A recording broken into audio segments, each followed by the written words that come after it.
মেলা সর্বসাধারণের জন্য খুলে দেওয়া হয়েছে। আজ প্রথম দিনে মেলার সার্বিক খবর জানাতে যুক্ত হচ্ছেন দেলোয়ার দোলন। দোলন, আমরা বরাবর অন্য সময় দেখি যে যেহেতু শুরুর দিন থাকে অনেক স্টল নিজেদের প্রস্তুতি শেষ করতে পারে না।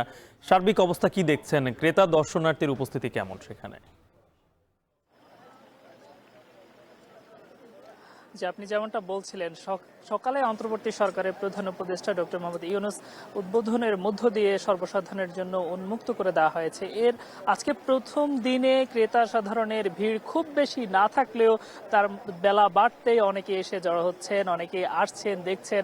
আর যারা সংশ্লিষ্ট যারা রয়েছেন তারা বলছেন প্রথম দিনের মতো হয়তো দর্শনার্থীদের আগমন বা সমাগম কম, তবে বেলা বাড়তে কিংবা আগামী দিন থেকে আরো বেশি বাড়বে বলে তাদের প্রত্যাশা। আপনি জানেন নিশ্চয়ই, বাণিজ্য মন্ত্রণালয় এবং ইপিবির যৌথ আয়োজনে পূর্বাচলের বাংলাদেশ চায়না ফ্রেন্ডশিপ এক্সিবিশন সেন্টারে এ নিয়ে চতুর্থবারের মতো একই স্থানে এবারের মেলা আয়োজন করা হয়েছে। আয়োজক সংশ্লিষ্টদের সাথে কথা বলে আমরা যেমনটা জানতে পেরেছি, এবারের মেলায় দেশের পাশাপাশি বিদেশি বেশ কয়েকটি প্রতিষ্ঠান অংশ নিয়েছেন। তার মধ্যে যেমন ভারত, পাকিস্তান, তুরস্ক, সিঙ্গাপুর, ইন্দোনেশিয়া, হংকং এবং মালয়েশিয়ার মতো দেশগুলো এবারের মেলায় অংশ নিয়েছেন তাদের বিভিন্ন প্রতিষ্ঠানের অংশ হিসেবে। আর একটু জানাতে চাই যে এবারের বাণিজ্য মেলায় প্রথমবারের মতো কিন্তু অনলাইনে বিভিন্ন ক্যাটাগরিতে স্টল এবং প্যাভিলিয়ন বরাদ্দ দেওয়া হয়েছে। প্রথমবারের মতো ই টিকেটিং এর ব্যবস্থাও রাখা হয়েছে দর্শনার্থীদের সুবিধার্থে।